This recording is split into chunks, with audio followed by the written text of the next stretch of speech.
You see something here, guys.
Oh,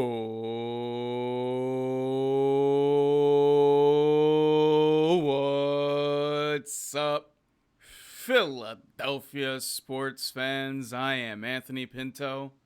And I am Keith Malcheski. And that's right, you're not hearing ghosts. We got Keith live, even though there's no video. But welcome to the War Room. We are War Room Philly. Keith, how you doing today, my friend? I'm doing all right. I'm here. I'm on despite some You issues. probably still got a shirt and tie on, let's be real. Listen, I'm not going to confirm nor deny this.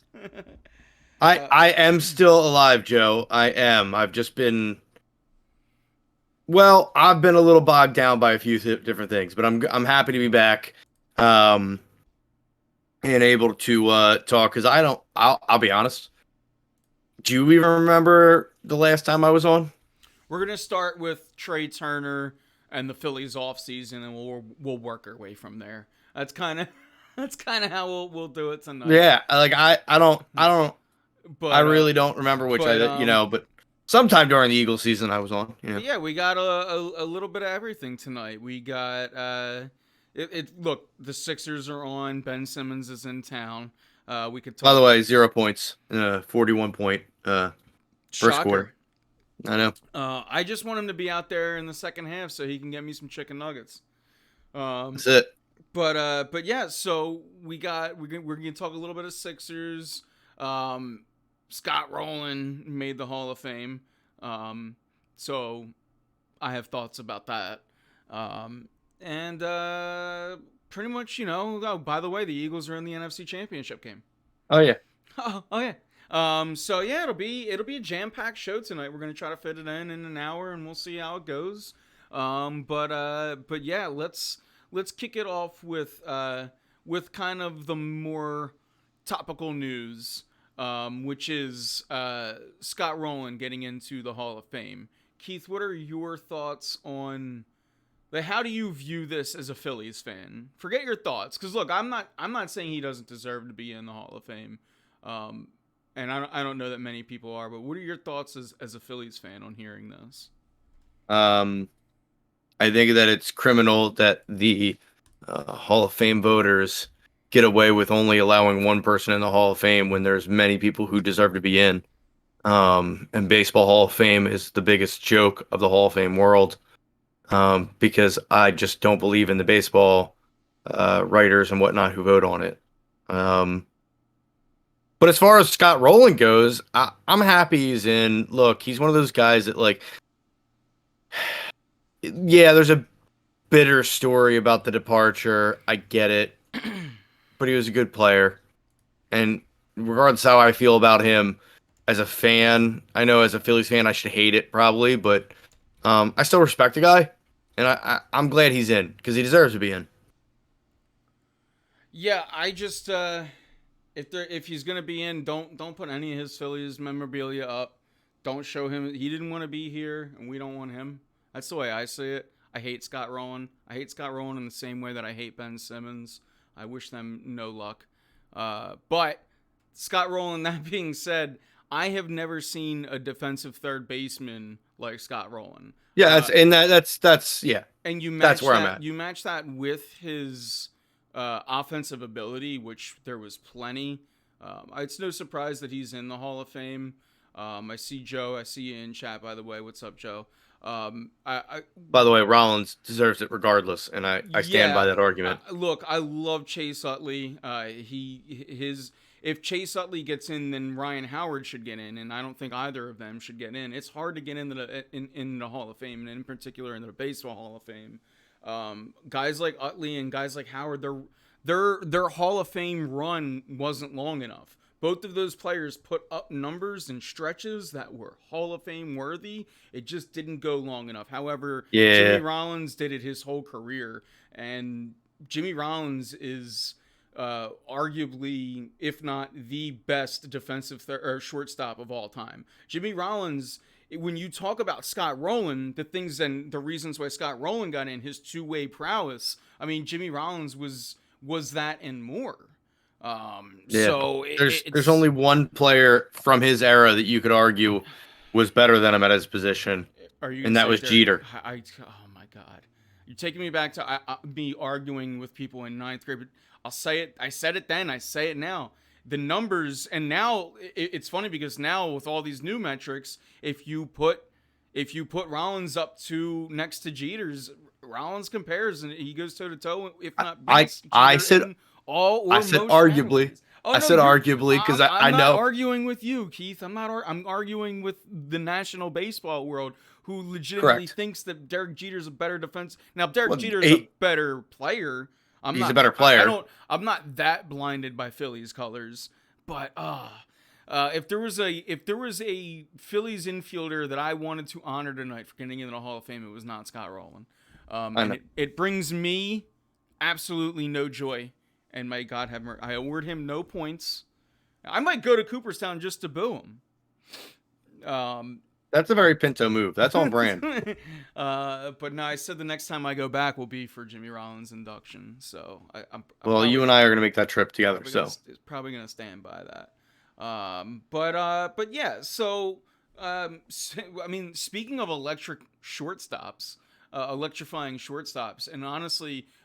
When the move happened, I brought up Jimmy Rollins' name because, in my opinion, Trey Turner is not Jimmy Rollins, but Trey Turner is by far and away going to be the closest thing that we might ever see to Jimmy Rollins coming here in Philadelphia. And Keith, I want to know your thoughts, first and foremost on the Trey Turner, but then you can kind of blossom it into a little Phillies offseason kind of rant or not rant, but scouting report, if you would. We haven't chatted. We haven't talked outside of texts and short little chats, and I got your reactions, but you haven't been on. So just like I had with Kevin Christian last week, I'm going to have with you.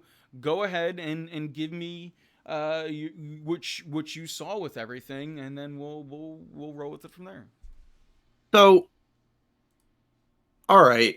I guess my thoughts are this. I love Trey Turner. I didn't care who I got out of the big names that were out there. As far as like a splash free agent, I was cool kind of with wherever they went with it. Now, obviously, Bogaerts was out there. Turner was floated, and there was other names that were kind of like just, on the market. I love Trey Turner for what he does for this team because he's a high average guy. He's gonna hit to get on, like that kind of deal. He also still has plenty of defensive capability, plenty of power. Like he's a very good player. I'm stoked, like absolutely stoked by this because we end up being able to walk away from Gene Segura. Thanks, Jimmy Siggs. Really appreciate what you do, but now we don't need him. And that's kind of scary to say that because it's not like Gene Segura was a bad player. But now this team is like, cool, we're just going to spend the money. Oh, by the way, since we're going to spend the money, we're really going to spend the money. We're going to get Taijuan Walker. We're going to go into the bullpen and take up another couple arms in there and really, really lock that down to the back end because guess what? Since we made it to the World Series, we're really going to go all in. And that's what you saw. You saw them really go, cool. We're going to take what we did and we're going to push. And I honestly think that Philly gets disrespected in national media no matter which town is in the running above us, but we got no love on the national circuit so far this offseason. You have a team that makes it to the World Series and they add to their team. Yeah, I get Bryce Harper's out for, half the season, but he was out for a decent chunk this year, and we seemed to do all right, and we didn't know we were going to get him back. Now we know when we're going to approximately get him, and he's going to be back for the late push. So I don't see why this team can't win the division and go back to the World Series of all things. And I love what has happened this offseason for the Phillies, and it's rare that you can say that for a team.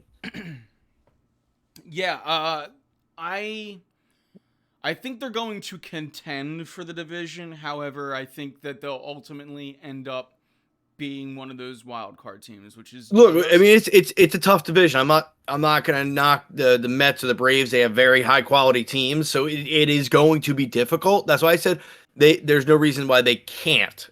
I mean, there are plenty of reasons, but I should say there's no reason against why they can. I should say, you know what I mean? Plenty of reasons why they can. Yeah, and again, I'm a Phillies fan. I'm not gonna just mark them out of it. I think this division, and in particular the Braves, I think are built for regular season success. The Mets are the Mets. They're going to be a tough team, but they're going to be a wild card this year. And I mean, when I say wild card, I mean like they're the Mets. I don't know how to predict the Mets. Like I just never know how to predict the Mets. I just ultimately know that whatever they do, they'll probably end up choking more than less. Yeah, I don't believe in them in the playoffs. I mean, you're really going in there with some older pitchers with Verlander and Scherzer. That can fall apart in a heartbeat. And beyond them, do you really believe that much in anybody else on that team? Yeah, I mean, and that's where look, like I said, these two teams, yeah, maybe they're built for the regular, but I love the Phillies in the playoffs still, and I love their matchups, and I think if anything, the Phillies, in all of the right ways, got playoff better this year. So yeah, I'm with you. I think either way. Look, I think they're World Series contenders. I think both of us can agree with that. But I kind of think that they might have to take a little bit rockier of a road than you. But I hope you're right, and I hope I'm wrong. So we'll see. But again, it's just nice to talk some baseball. And I'm gonna do the same thing when we get Greg on next, because I haven't had Greg on since Trey Turner. So I'll be having the same shit-eating grin when we get Greg back on. Look, it's beautiful. Like there's no reason to be upset at all by the offseason of Phillies, and that's something that I go and just cool. I don't even need to like obsess over it. I'm just like sitting and waiting and going cool. Like pitchers and catchers are soon. Like I get to relax and I'm not even gonna be going crazy during like the beginning of the year. I'm gonna be able to just kind of like sit and watch the season and enjoy myself. Mm-hmm. It's beautiful. Yeah, it's gonna be. Look, it's like I said, it's like I said this last week, but opening day can't come soon enough. But oh, by the way, there's this team in town, the NFL, the football team in town, the Eagles, that are on a pretty good roll, and we'll get into them later. But it's like. I don't want to just wish away what's going on right now, but oh my god, I'm so excited for baseball.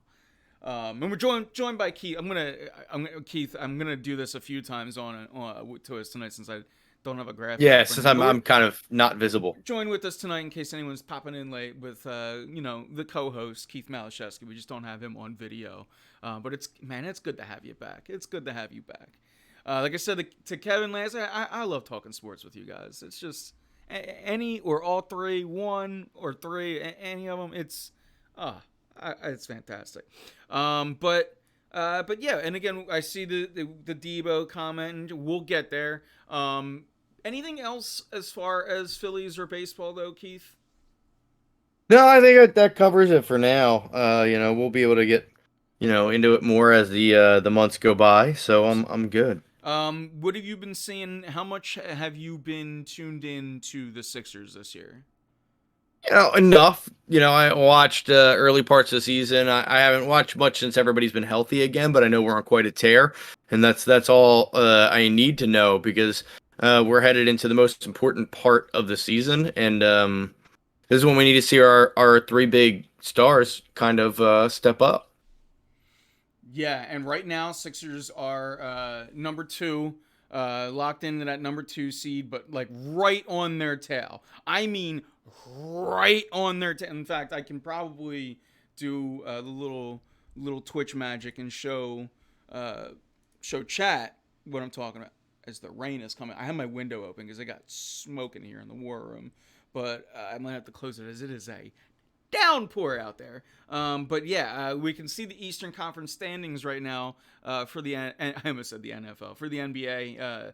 And you got the Celtics, who are a little bit of a margin ahead of the Sixers from that 1 seed, 3.5 games. But then you got the Sixers, then you got the Bucks, Nets, Cavs, all at the Bucks have 30 wins. The Sixers have 30 wins. The Nets have 29. Cavaliers have 29. And even the Heat and Knicks 27 and 26. So when you're looking at just the win category, but I mean the whole East, it's really interesting how bunched together it is.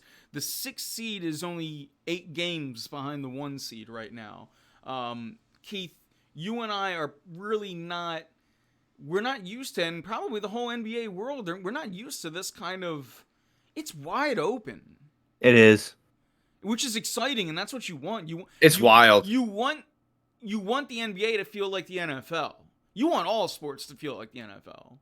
And when I mean that, it's like that anybody can win. Hockey's got that, that vibe to it. Hockey is how many times have we said hockey's the one sport where you can be an 8 seed and not only like think but actually have a shot at winning a cup.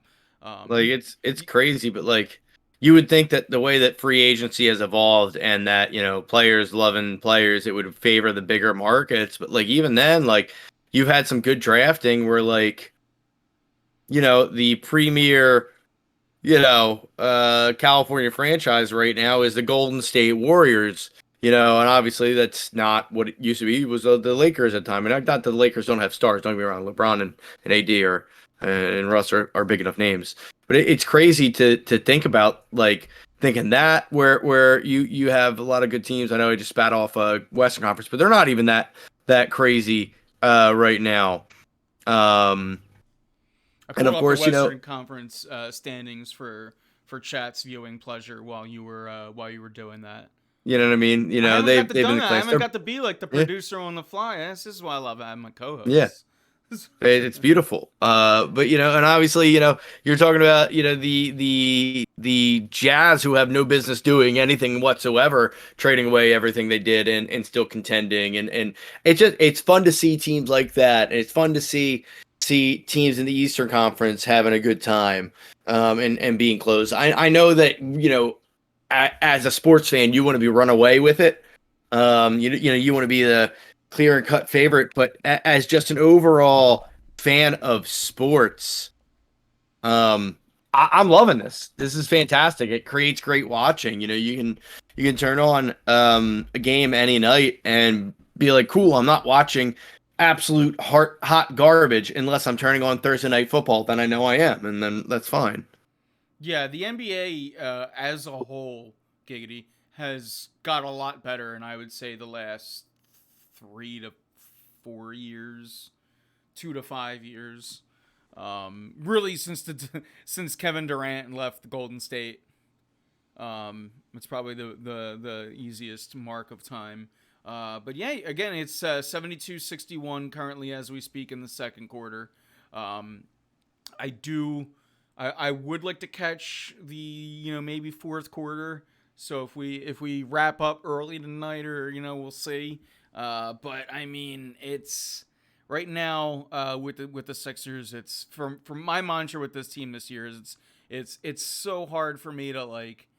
I'm watching them. I'm having when they're on, it's entertaining.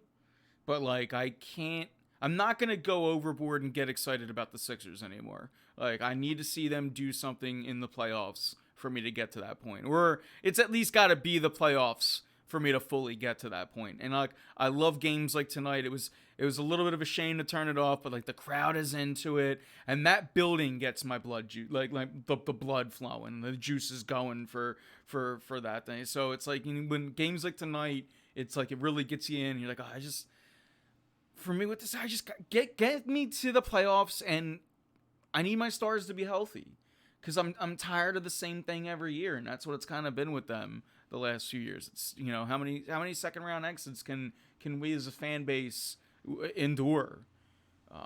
So it's been tough. By the way, I see we got both Joes in chat now. Welcome to chat, Joe Hunter.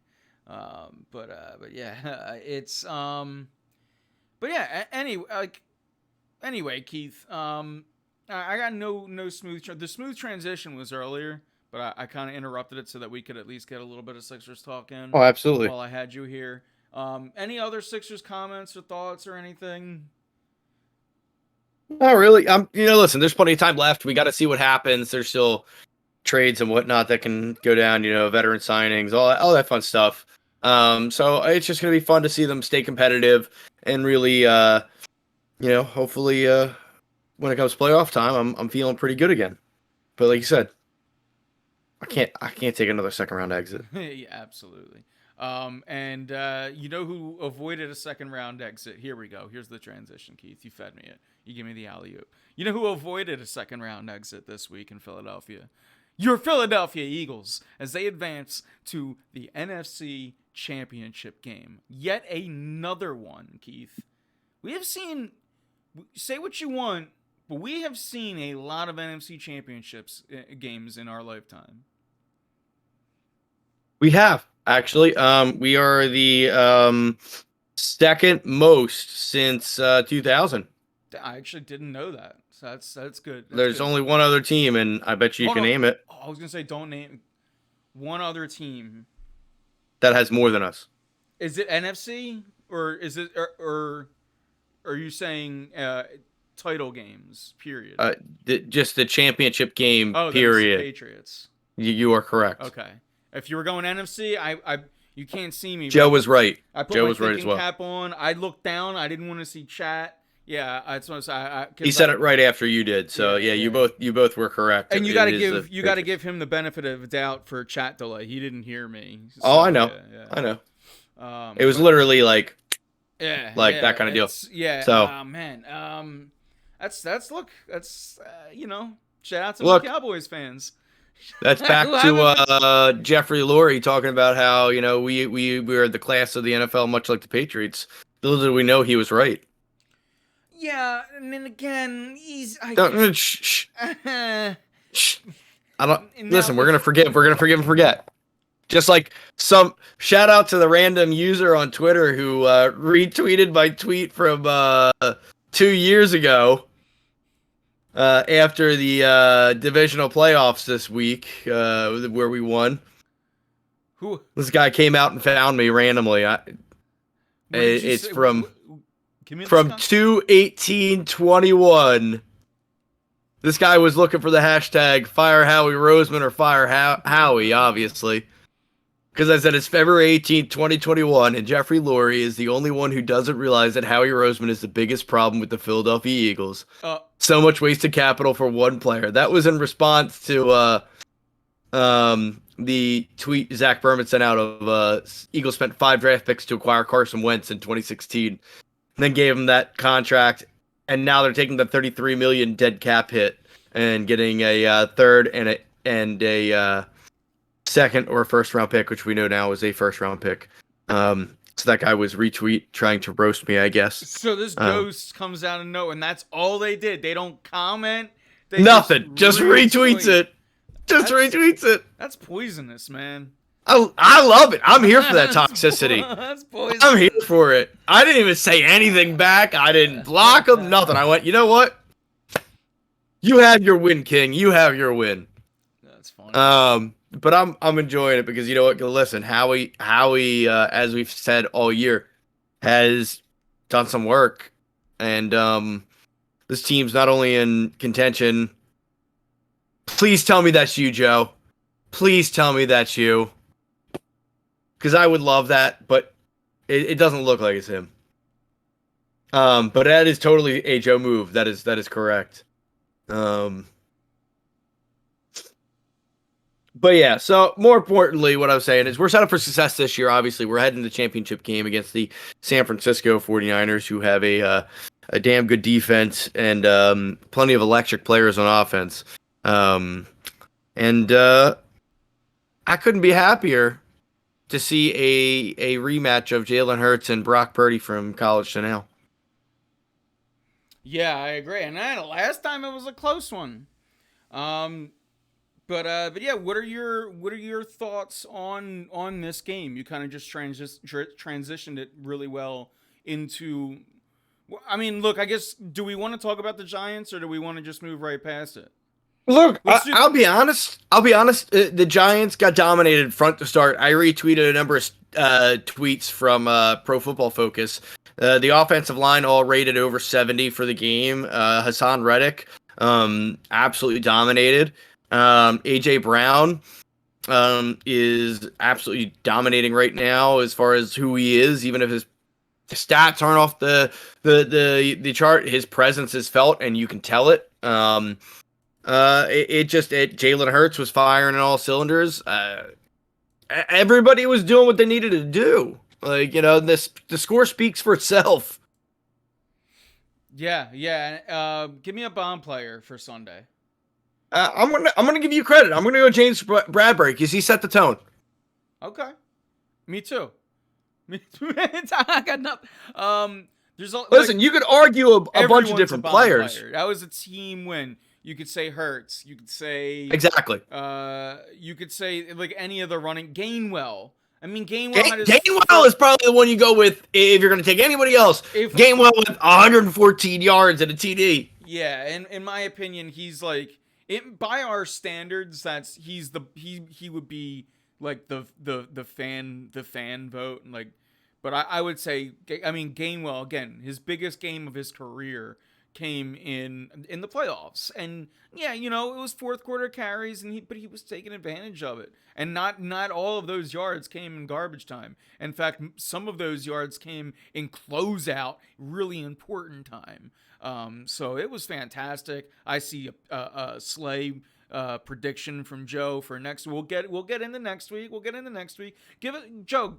From chat, let us know. I think both Joes, in fact, let us know who was your, who do you pick as your bomb player from last week? Because that's who matters most. But yeah, I mean, like you said, Keith, and this is seeds that Andy Reid planted. This team is strong, both lines. Yeah. This is like I've given I've seen a lot of the records that Reed has put up, and I've been saying like, hey, look, this is I've said a lot of negative things about Reed throughout my life, just being a disappointed Eagles fan, but man, we are not here without the seeds that Andy Reid planted, and it's impressive, and we could be on a collision course with our old coach, and listen, I welcome it. I welcome it. And I don't mean that as an insult. That's not like, it's just either team we play with the if we get there would be the Bengals or the Chiefs. Like, both of them are the class of the AFC. Like, it's not going to be an easy matchup. I just want the storyline of like Andy Reid versus the Eagles. I want the opportunity to have the first brother duo is playing against each other in the Super Bowl of Jason and Travis Kelce. Like, I want that. Yeah. Like, I know that's dumb, but I love that. Look, all four teams are here for a reason. And I almost, I mean, who else in the NFC? It almost feels like like the four best teams are left. It doesn't feel like anybody in the NFC this year got slighted. And look, all four of these teams are here for a reason. And I'm not looking forward to facing any of these three teams, but going into it this weekend in particular, and then we can kind of move forward if we would like. Going into this weekend in particular, Um, the Eagles, I think the Eagles defense in particular this game is gonna feel a little slighted because everyone's talking about the Niners defense, and rightfully so. They're just a team defense. Look, That be it's a top 3 defense, just like the Eagles. Like that's where we're at. We're playing, and I'm not talking about top 3 in the NFC. I'm talking top 3 in the NFL. Like, you could argue that both the Niners and the Eagles have that kind of status this year. they're the best two defenses in the NFC, and it's not It's really not even. it's not a question.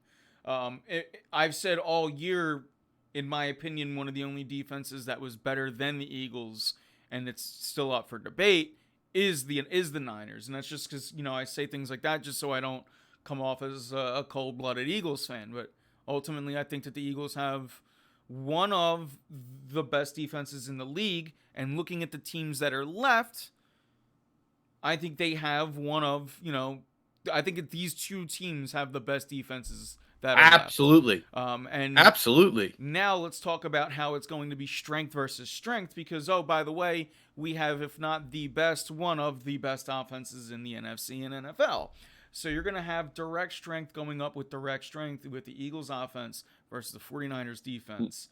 Look, there are very few edges that I give the birds in. I will give the bird to the Niners all day.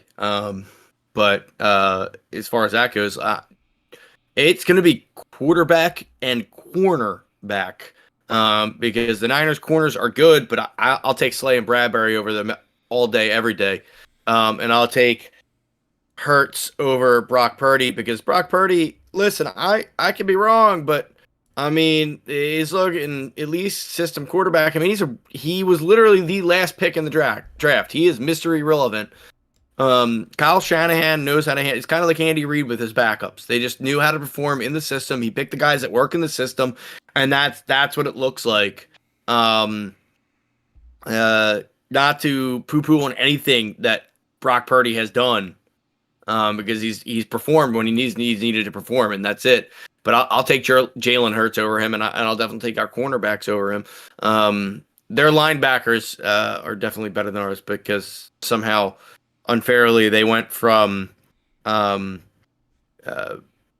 Patrick Willis and who was their other one they had that was damn good back in that same thing. But regardless, to now Dre Greenlaw and Fred Warner. So they've just stacked with linebackers that are just unfairly good. So running's going to be tough. Running's going to be very tough. And I'm not just talking about Miles. Navarro Bowman. That was the other one. Yep. Yeah. I literally typed in. That was a scary team. Keith, can I tell you how I came up with that answer? I typed in Patrick Willis and Navarro Bowman came up. That sometimes, chat, all you got to do is know how to Google and you can look smart. I outed myself, but you would have thought, oh man, Pinto's got a good memory, or Anthony, I guess, whatever you guys know me as. Like, yeah, he's got a good memory. No, I just know how to Google everything. And yeah, Joe Hunter, I agree. And any other year, I'd be rooting for Purdy too. I can't do it right now. Screw him. I love it. We love an underdog story here. But yeah, sometimes you just got to Google it. But yeah, that's how good they were. That's how good that team was. And now they have Fred Warner and Dre Greenlaw, who's just gross too. It's not fair how that turns out. Not that I'm saying, like, listen, Kazir White and TJ Edwards have been doing some work this year. And obviously Hassan Reddick, who is technically a linebacker. But like, it's and speaking of Hassan Reddick, he even though he didn't get any love for Defensive Player of the Year or anything like that, he was up there with the numbers for Nick Bosa. Like, he wasn't. I mean, Nick Bosa was definitely getting it, and he still should get it. But he was up there with Micah Parsons and Nick Bosa. I'm hold on one second. I'm not ignoring you. I'm pulling up. Yeah, I figured you're probably looking up the numbers. So first things first, I got team numbers, which I had written down already because I wanted to bring up the Bosa v. Reddick thing, and you did it perfectly for us. Team sacks first and foremost. Bosa's team 44, Reddick's team 70. Huge difference. So again, when I'm talking about Eagles defense might feel a type of way when they're like, look at the numbers we're putting up, and everyone's talking about that defense. Why not talk about our defense? Did you see what I retweeted from Hassan Reddick? I may have missed it. Go ahead and cue me in on it. Yeah, so he went out and was like, it's gotta stop sometime, right? Like, Yeah. like because they don't get any love. They get none. Him, the rest of them, the Eagles just don't get any love this year. It's been every excuse to say, well, they're not that good, and it's just like, come on, like at some point it does have to stop. You know, if we got, like win the Super Bowl. 16 sacks for Hassan Reddick. Which is damn good. What did Boza get this year? Of course, I clicked the wrong site and go to the same one for him. He's got 18 and a half. By the way, the exact tweet was, at some point, this shit got to stop. Yeah. I mean, it will. Yeah. It will Sunday. Probably 18 and a half from first 16. 41 tackles versus 35. Yeah, Joe, yeah. I agree. Like, look, Nick Sirianni should have been in the finalists. Brandon Graham should have been in the finalists. Shane Steichen probably shouldn't have been in the final. No, I'm just kidding. By the way, fumbles forced. Hassan Reddick 5, yeah, and Bosa forced 2. Yeah. Actually, I'm glad. I actually remember that. I heard that stat somewhere. And passes defended 3 versus 1. You know, you can go assists, but assists or whatever. That's yeah. And look, and I actually have a little note written down, and I'll just give that right now. And I have a lot of reasons for positivity, but my biggest reason for positivity going into this game, and I really should have used this little argument last week, but I can see a world in which the Eagles blow out the 49ers, right? This is more than likely going to be a close game, but I can see a world where the Eagles beat the 49ers. Realistically, I cannot see a world where the 49ers blow out the Eagles. Ultimately, and maybe in a very simplistic way, that's why I feel good about this game. And I looked at that last week kind of feeling the same way. Last week, I just used my method that I've been kind of saying over and over again, which is, you know, with some of these teams with inferior quarterbacks, and by the way, you're using this method again this week, just get up by 14 and cut off their running game, which might already be, they might be down 2 running backs coming into this game, but cut off their running game, make Brock Purdy throw deep, and you're going to win this game. You're going to the Super Bowl. Because if you look at what Purdy's done, find me the deep balls that he's thrown. And by the way, the Eagles are susceptible to this. They're going to try to bleed the Eagles to death on defense. Keep the ball away. They're going to use the Washington Commanders method. It's exactly what Shanahan's going to do. Keith, you mentioned it earlier. I mean, look, he's a damn good coach. This is a game where coaching staff might go a nod to the Niners on paper. But we'll see how it goes on Sunday. But it's going to be wild. It's going to be wild for sure. I don't foresee this to be a Cowboys-Niners game, even with both defenses. Here's what I'm going to say. I think Debo's not going to do a whole hell of a lot. Joe? Yeah, Gannon didn't show a lot of soft defense last week.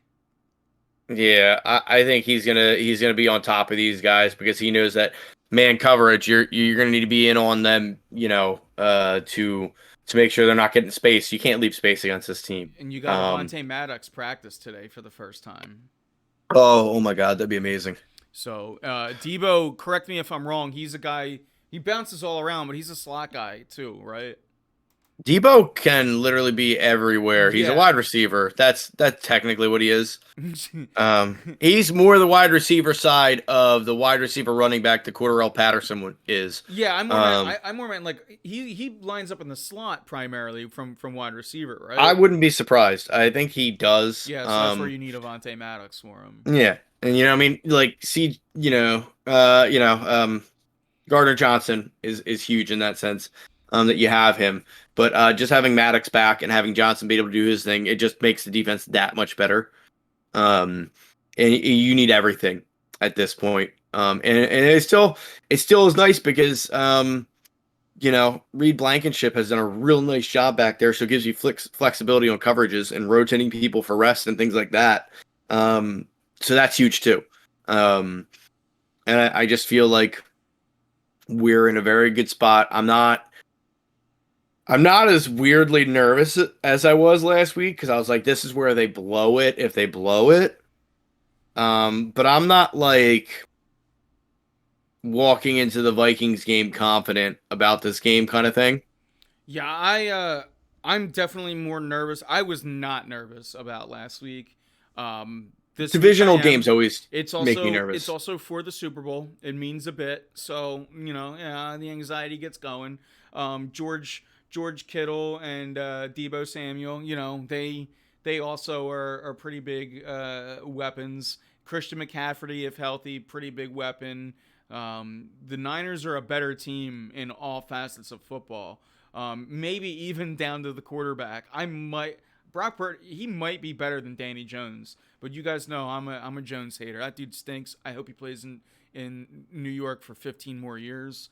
But yeah, he's the Tony Romo of New York.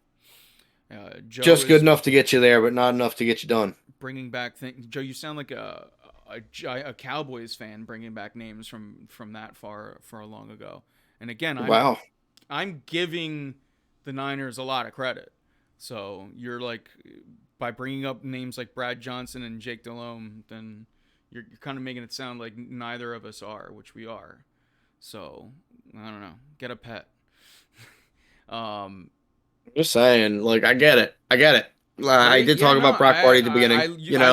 I literally just mentioned I named every one of his weapons. So absolutely. But yeah. So again, going into this game, and it's a lot of the same thing with this Eagles team. It's look, on paper, they're probably the more talented team. Just execute. The Eagles, in their 3 losses this year, in my opinion, the other team didn't beat them. They beat themselves. They could absolutely do that on Sunday. And by the way, the Niners could absolutely just beat them. Like, that's not out of the question. I tend to think that there's a reason why no rookie has ever started in the Super Bowl. And I think that ultimately Brock Purdy is more than likely due to hit that wall. He's shown it in the last few weeks where he's being exposed, he's being found out, and I think like you said, Joe, I don't know that Slay is gonna have 2 pick sixes. Excuse me. I do think that it's very well possible that that defense gets 2 interceptions, and I do think it's very well possible, like Keith mentioned earlier, Hassan Reddick forces a fumble. I think that it's. And again, it's so cliche for me to say this, but it is crucial against a rookie quarterback that you come up in the positive in the turnover category. You do that, you're +2, +3, and you're going to win this game. The key is going to be the defensive line. We need the defensive line to put pressure on them. Absolutely. And they're don't you? We can't afford to blitz as much as people would like because of how many weapons they have. So you have to get there with the 4-man rush. Yeah, and boy, have they done it more than anyone this year. And again, this is maybe where I am overconfident. But if there's like one facet of the game I know it's going to show up, it's that defensive line. I could see a world where the offensive line struggles because Nick Bosa, I could see a world where, but man, I don't think I see a world where I'm like, man, do you understand that? Couldn't get to the quarterback. I'm pretty sure you and I could name all 6 of our defensive linemen. Yeah. Like as far as our D tackles, I should say. Yeah. You know what I mean? Like that's how good they are. Everyone ends tackle. They all get in and they all eat. I mean, Milton has been getting in on the act as That's what I'm saying. Milton Williams, man. like Listen, everyone. And Hargrave Williams, to the point, Joseph Sue, yeah, your point, Hargrave,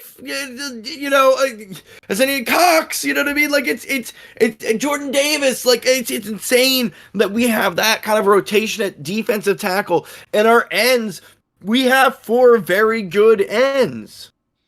Yeah. I mean, I haven't even picked Donica Sue as a bomb player. They're just sitting there ready to go. When's that pick coming out? They listen. They've been. But yeah, it's up to the defense. It's up to the secondary. I think, in my opinion, the part of this team that has the biggest task is our secondary. And it's because it's because of the 2 people that, and I'll give them credit, it was the 2 people that Joe Heston has mentioned, and I'm not talking about Brad Johnson and Jake Daylight then you gotta go home. I'm talking about Deebo Samuel and George Kittle. Those 2, and Christian McCaffrey if he's healthy and out there.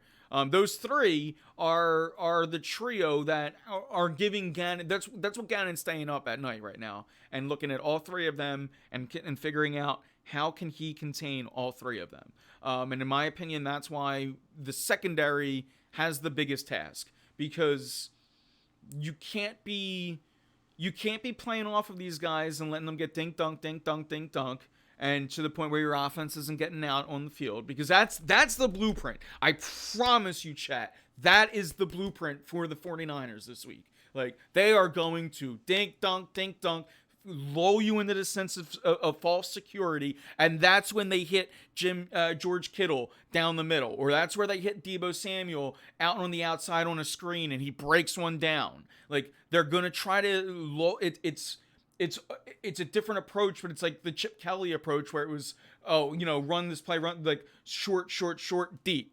And that's exactly what this team's going to try to do against this Eagles defense. And it is up to Gannon and every one of those players on defense to come out there and find a counter. And look, they sure as hell did it last week. But again, the talent level is increased tenfold between last week and this week. And look, in the same respect, that's why Sirianni needs to come out with the absolute best game plan on offense, because he needs to be able to spread that out, because we don't want them to be able to key in on Jalen Hurts and be able to get to him as often. If they spread out that offense, they make sure that, AJ Brown's getting his out there on the field, and getting Devonta Smith involved, and getting Dallas Goedert involved, and getting all those guys involved. It's going to open up that running game for not only Miles Sanders or Boston Scott. No, this isn't the Giants, so I guess, but then again, we also had, Gainwell doing it too, but it opens up for Hurts too. So it is imperative that they spread the field against this Niners defense and really make sure that they cannot just key in on that pass rush, because that's what that team is good at as well as we are. We just can't let that happen. We can't be predictable. We need to make sure that we are just spreading the field. Yeah, 100%. And look, this is the biggest thing I can say, and this probably works for both teams, but the 49ers have not faced an opponent like this year. If they think that playing the Cowboys was like playing the Eagles, it's not. They're in a room for a rude awakening. Look, and like Rob Thompson said, it's 4 hours of hell playing here. Yeah, and trust me, that energy that they were speaking of at Citizens Bank Park, that energy is bred from Midnight Green.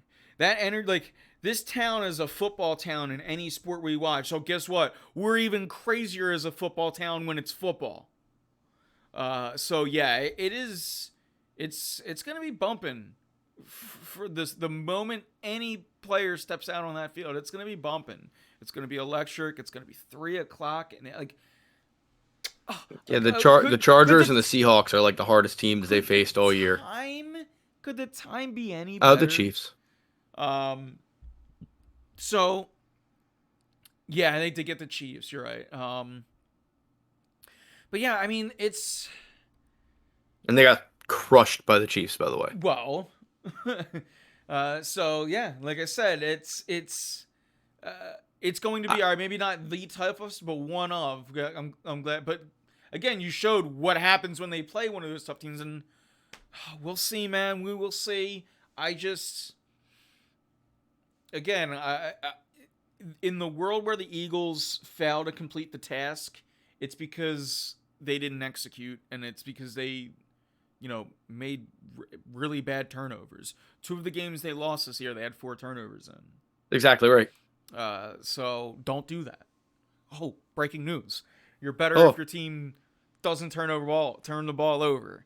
look, Uh, you have a guy that arguably should have been on comeback player of the year, with Brandon Graham out there. You have Josh Sweat out there. You have Darius Slay, who's a savvy corner and just chomping at the bit, to get to this type of game. James Bradbury, who is damn good, and obviously had something to prove last week and did. CJ Gardner Johnson has been playing with a chip on his shoulder all year. Like Kaiser White, who's technically a PA boy here. He's a quote unquote local, I guess, but whatever. Hassan Reddick, who's local. You just got these guys that just like, listen, this is my team. I'm here. It's got that vibe like 2017, and I'm not saying that it's gonna happen, but I can't help but feel damn good about this team because it's just deep and talented. And like you said, if we do not win on Sunday, it is because we did not execute. Not because we are not the better team. It's because we did not execute. yeah. Again, and it's just at the risk of sounding overconfident or cocky. It's just we're home. It's it's gonna be a nice, beautiful day. Like I think the weather is calling for like 50-degree weather. You got no excuses. Your team is potentially fielding all of its starters. If Avante Maddox can go, you're going to have all of your starters healthy, which if you're out there, that's fine. It might not be at 100%, but guess what? At this time of the year, not a lot of players are 100%. So if they can get out there, all of their starters, like, I gotta be honest, I was more nervous in 2017 in that 2017 run, because of the lack of health. This team's healthy and they're good, and it's just complete the task at this point. And I think that they are fully good enough to win this game. I really am. Yeah. And Joe, I'll be honest, I'm not going to give you an answer to that. I don't know how I'd feel about a close game like 24-21. I don't even want to think about it. I don't, because I don't know how I'd react. I'd have to watch that game, figure it out. But I feel positive about this team. I feel positive about everything they did. And I'm going to stay in this positivity. I'm going to stay in this world of I'm just looking at this game and seeing where the chess match can go. I know you want to hear my answer as a broadcaster.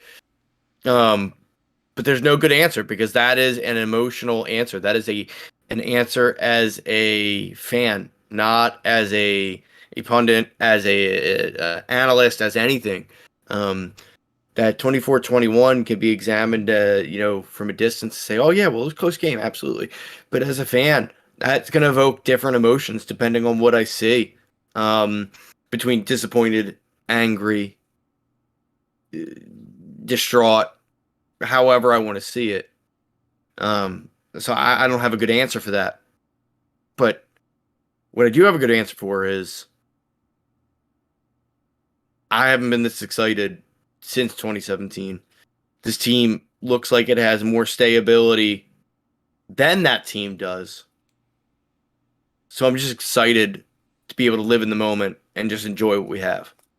Yeah, absolutely. Keith, you got any bomb player predictions for this week? And chat, by all means, get yours in as well. I'm gonna say that my bomb player this week is Hassan Reddick. Yeah. I think Hassan Reddick just eats, man. I think he is so pissed off right now that he's like, fine. Team doesn't get any love. I don't get any love. I'm going to show you what I'm made of. And he's going to go out there and ball out. I wanted to go Hurts for the record because I think it's the same thing. Hurts doesn't get any love.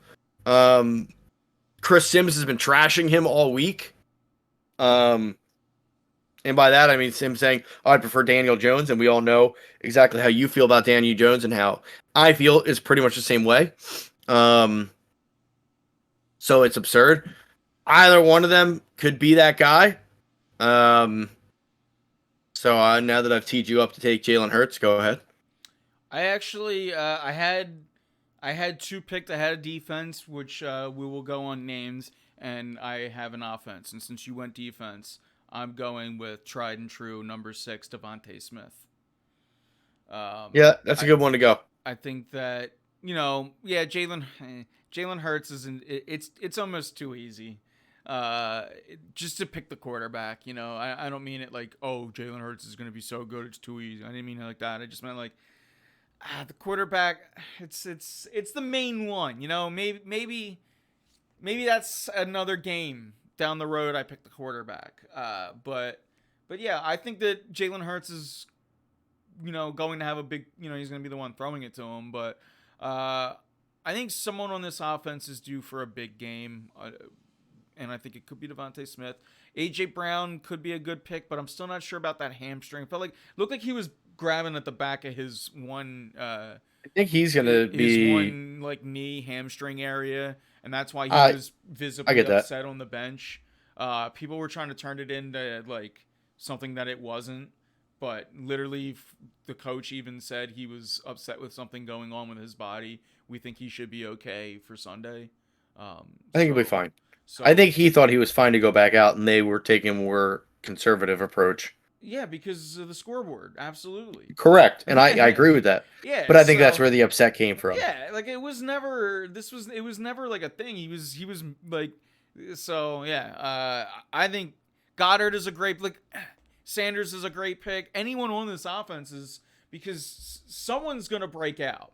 I think it's going to be one of those games where the Eagles are going to move as a unit for the first quarter, maybe even the first half, and then identify the weakness and take advantage of it. And I think throughout that first quarter or a half, they will identify a weakness to start pointing out to exploit. And from there, we'll see. But yeah, I go back to my tried and true. I go Devontae Smith. It could be a lot of people. It could be Hurts. It could be Brandon Graham. It could be Slay. It could be C.J. Garner Johnson. Garner Johnson. If guys like Garner Johnson and or Avonte Maddox, who I think will be having duties particularly on Kittle a lot, if they can shut him down, I mean that puts them surely in the running for bomb player. So we'll see. Which jersey do I wear Sunday to the game? Brown, Slay, or Smith? Well, go with my bomb player. Go with my bomb player, baby. Wear the Smith. Here's what I do. Now I don't know if you got if let's say all three of them are different colors. Go with the midnight green. Always. You wear the color if I'm going to the game, and I usually default to the jersey of what they're wearing, which I would imagine. I mean, it hasn't been announced, but it's the playoffs. It's probably going to be. You don't really get fancy and wear alternatives in the playoffs. Go midnight green, straight business. Although I wish they had last week. Yeah, sure. I love the black against the Giants. I will never complain or be upset about busting out the black uniforms. I just think in the playoffs, I want to see midnight green. It's what we won our Super Bowl in. But why do you think I wear my midnight green at Ertz all the time? Yeah. Well, it has a Super Bowl patch too. Yeah. That's getting retired after this year, regardless of the turnout. You gotta save it, Slay and Smith are green. Yeah. So you said Slay. So go with your if you think Slay. So here's the thing, Joe. If I'm in your head, right? You said Slay's gonna have 2 pick sixes. If you believe that, you wear the sleigh so that way, if and when it happens, you're just going, let's fucking go, and you're showing off that jersey, and you're like pumped to have that on your, on your chest. So, you know, by your predictions, and given that it fits the midnight green criteria, even though I want to say go with my guy, I would say go with yours. And yes, I agree that the black is it's my favorite jersey to wear. It's my favorite jersey to see. And I'm not arguing against it, right? I'm just saying playoffs, it's more of a business approach. And that's more of a break up the monotony of the regular season kind of thing where you go with alts and stuff like that. Like the NBA, it's a little different. Like I know the Sixers were busting out the Spectrum a lot last year, and by all means, they could have worn that jersey every day, every game for that I watch. But I digress, as I do best. I'm busting out this is, you can't see it, Keith, but I got the Dawkins. I don't know if chat. Well, I can see it because I have chat and Twitch up. But I can even put the hood on. It's like a hoodie jersey that I got for Christmas. It's a nice item. I got that on tonight for the first time on stream. But I might go with this. I don't know. I wait for game day. I can't plan that far ahead. I bought the sleigh I remember you sending that, the sleigh. The sleigh pick was it's a good jersey. It's like definitely. There's no bad ones. On this team. This is a team filled with a lot of talent, which is why I'm feeling good going into Sunday. So yeah. Keith, anything else as far as did we miss anything for the game? You got any other points for this game? No, I think I laid it all out there. Should you and I give second bomb players? Will you pick for Greg? I'll pick for Kevin. Like, I could pick 13 bomb players for this. And again, it's not that I'm like I could have done it last week too. Like, and again, I mean, we talked about it earlier. It's there's enough. There's enough to go around last week where there was plenty of bomb players. So, yeah. No, I'm just stoked to be here. I'm really just excited as a whole to be able to talk about a championship game. I'm going to it, of course, on Sunday. That'll be my 3 out of 3 for the times that we've been in it since 2004. I've been to 2004 and the other Pop's going. Yeah, both my brothers are going. That's what I like to hear. As given the fact that he's responsible for most of the Eagles games that I've gone to, I'm glad that he's getting out there for the game. Listen, Papa Bear, he may not like the cold weather as much in his later years. That's not but it is an Eagles playoff game, so he doesn't care. He's there. That's what I'm saying. It's good to know that that's where it's at. Like, I know he was at the last one that they won. That's good juju. The whole lineup's going. What I'm saying. Keith the juju's going. Keith will be like, if Keith, he might. In fact, I know the post was just up. You might be looking for like the exact, the whole wardrobe. You might wear the same thing, knowing. I'm going to. He's it's not even a question. The shoes have been preserved in a Ziploc bag. I have not worn them since I told that you night. too. I said, listen, you got to wear the same stuff. I'm going to open up and smell the stink for the first time since 2018. But yeah, it's tough. Yeah, sorry, Joe. That is a tough one. That is, I'm sorry for that. We both get that. Cherish the one that you had with them. And here's what I'll say. The last time the Eagles won a I missed a World Series, excuse me. Last time the Eagles won the Super Bowl, or the first and only time the Eagles won the Super Bowl, when it happened, my grandfather busted out from underneath his desk that he always sat at a smoke grenade. That smoke grenade is still there, and if the Eagles do this thing, I am opening that thing up. And it is going out onto the streets. So we'll see how that goes. If I get a rep, but we're gonna do that one in his name. Because he was like, That's amazing. Should we take this out? I'm like, fuck yeah, we should take this out. Eagles won the Super Bowl. I was let me go throw it in the church parking lot. So that's what I'm gonna do this time if it happens. Hopefully, we'll see. But you know, it's we'll get there. It's one step at a time. Focusing not on the what ifs of winning 2 games from now. I wanna take care of this thing. This is like a borderline must win. You know, I don't want to put a ton of pressure on this team, but like they are a heavy favorite. What's left? What I do?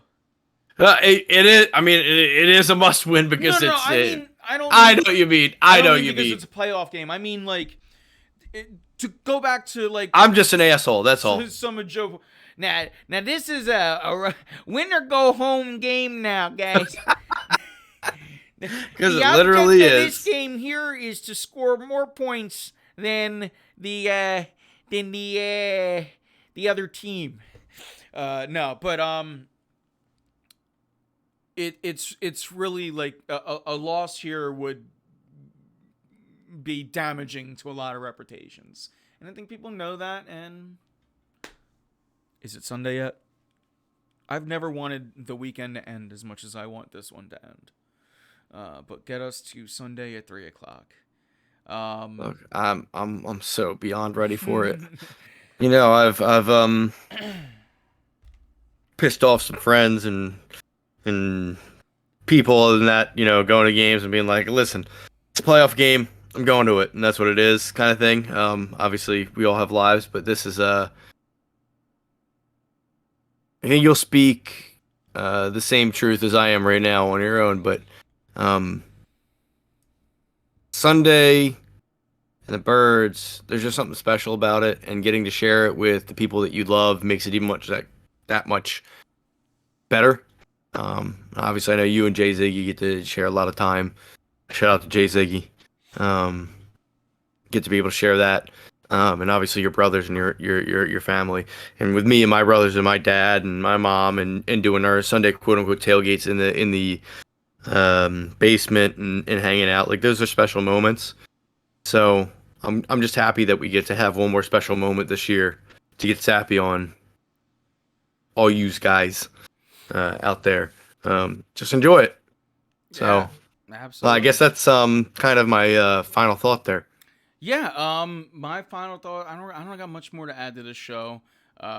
It's 101-91 Sixers over the Nets by my ESPN account scoreboard right now. I want to go watch this fourth quarter.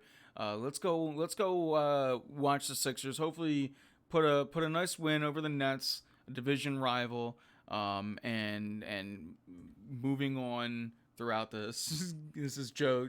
This is a quote from Joe. He says, my final thought is, fuck Simmons and Dallas. And if I can add to that, and Scott Rolen.